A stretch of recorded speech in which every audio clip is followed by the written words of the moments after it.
Wake Up West Palm, where we talk all things downtown West Palm Beach, and you get to meet some of the incredible people and businesses in our beautiful community. And today we are at the West Palm Beach Downtown Development Authority, and I am joined by Teneka-Feaman, who is their executive director. Teneka. Hello. Hello. So the first time you were on the show, you had a different title. I did. I was the Associate Executive Director, and I have been for the last several years, but most recently I was appointed by our board as the new Executive Director.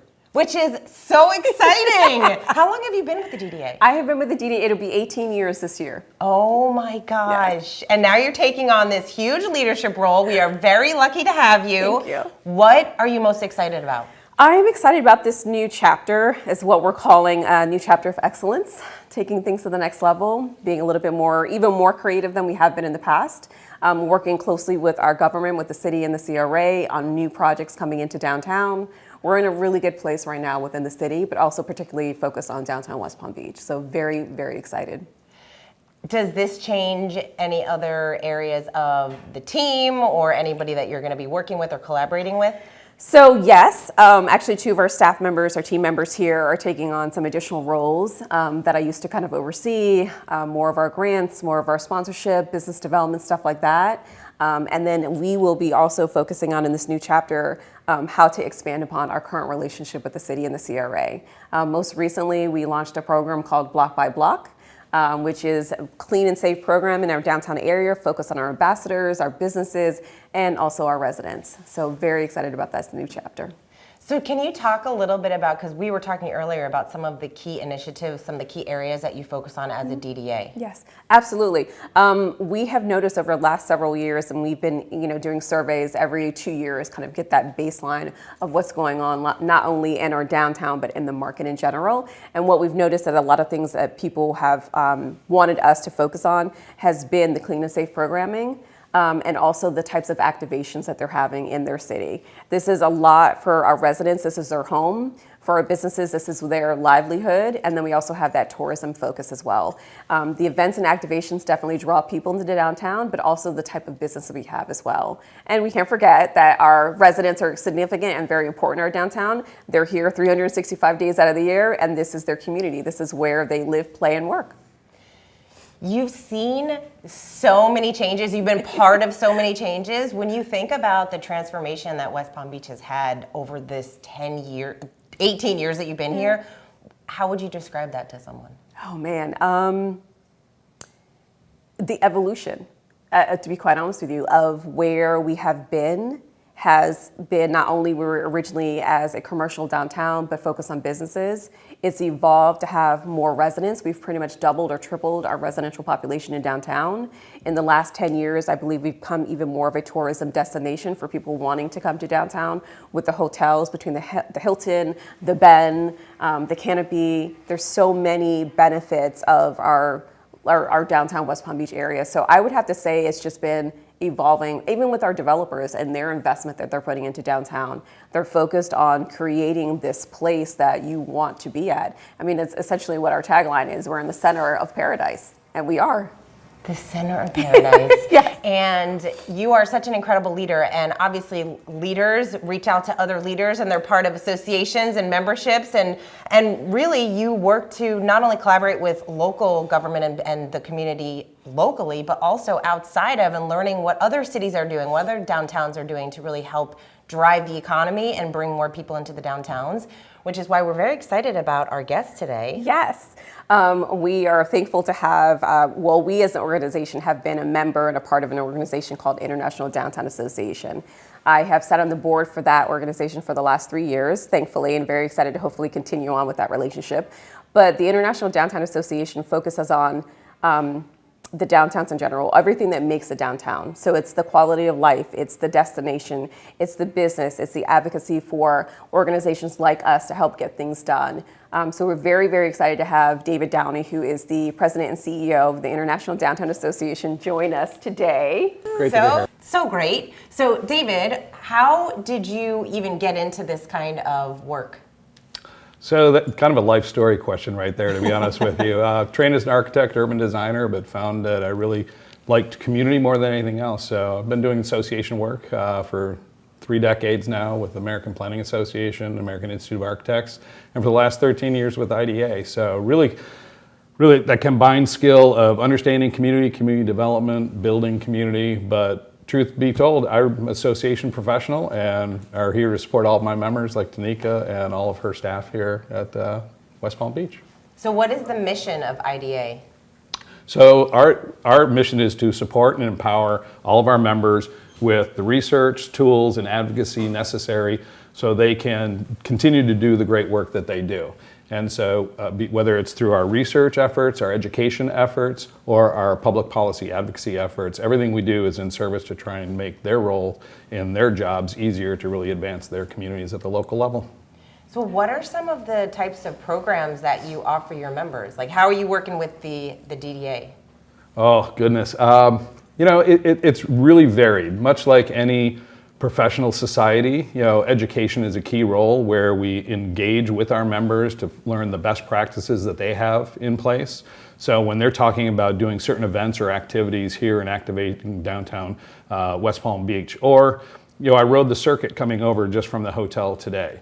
The idea of what is changing the transportation world, we'll lean on our members to be really the educators and telling us what the best practices are, and then we offer that out to our entire network. So that's more on kind of the educational, traditional fashion.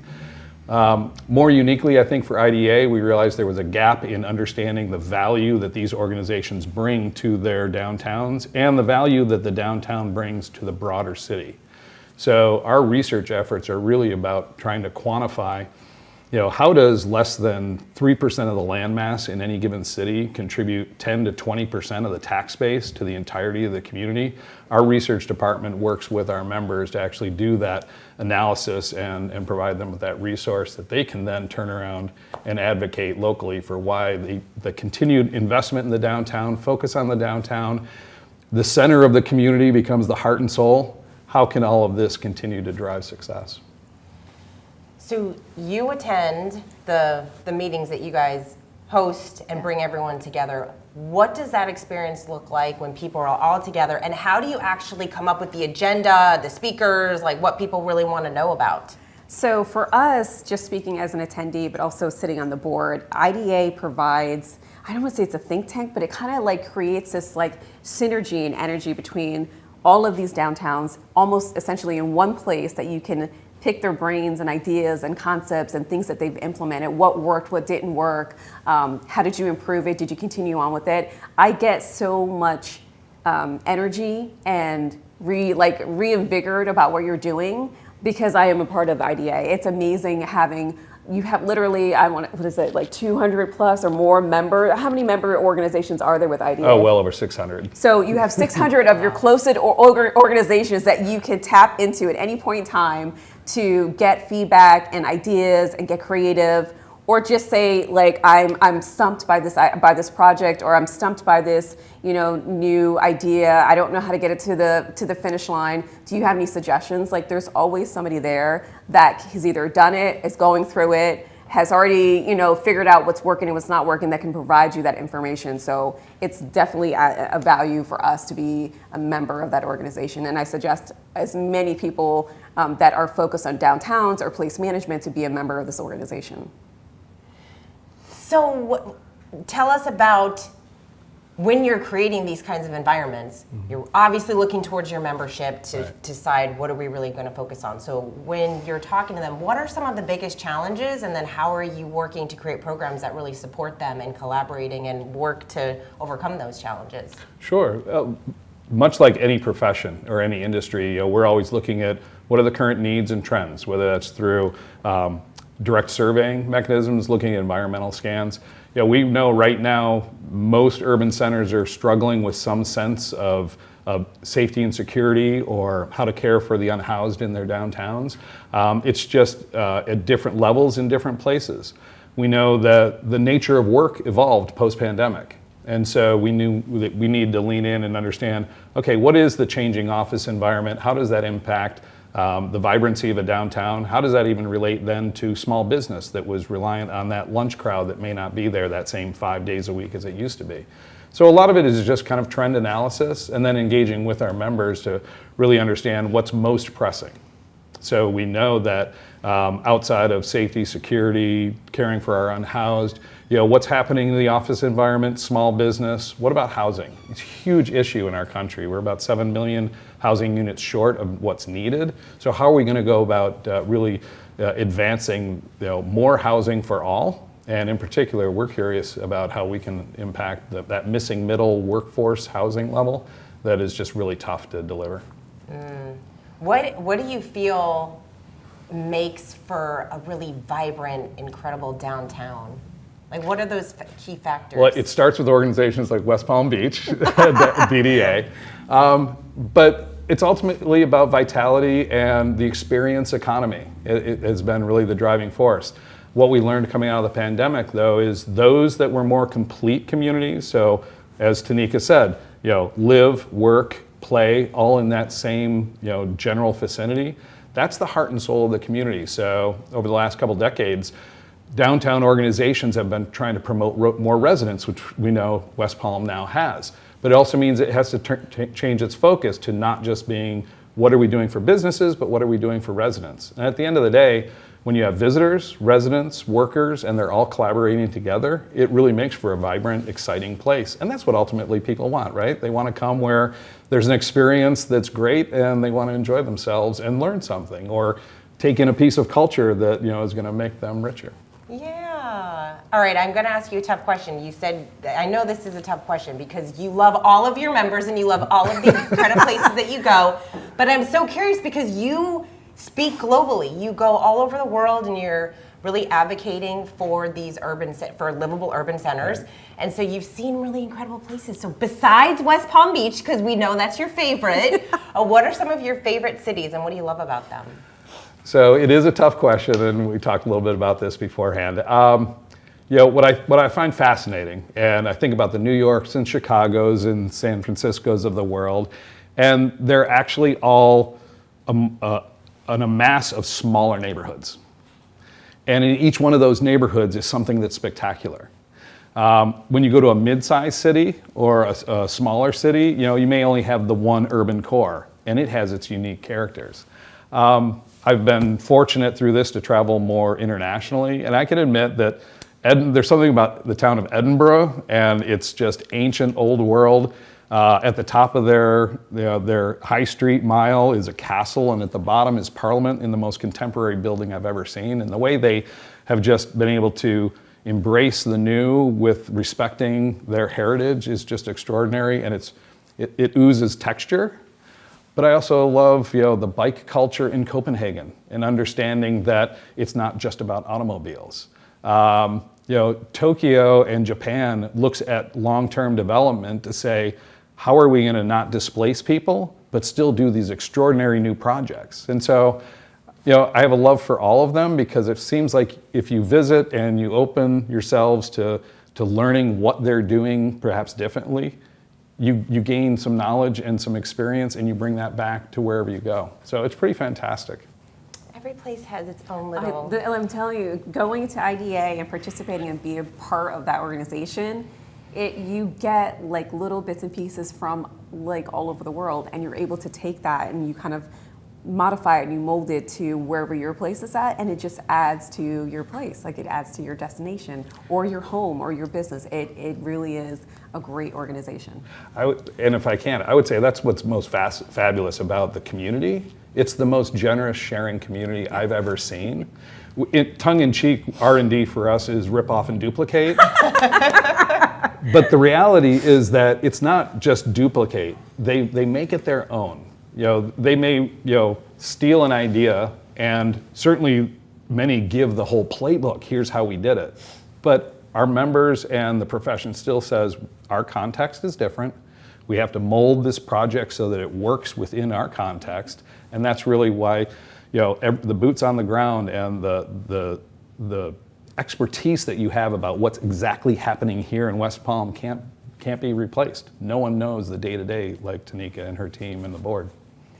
It reminds me of, so one of my favorite books is called Steal Like an Artist by Austin Kleon, and that's what it reminds me of, right? Like steal like an artist. You get to see all of the work that people put out into the world, and you get to take pieces of their work, and the work influences you. It's not stealing, but you know, it influences the work that you do, which is beautiful. And the fact that people are so giving and they obviously want to see each other succeed. That's what's really exciting. It sounds very collaborative and supportive, which is beautiful.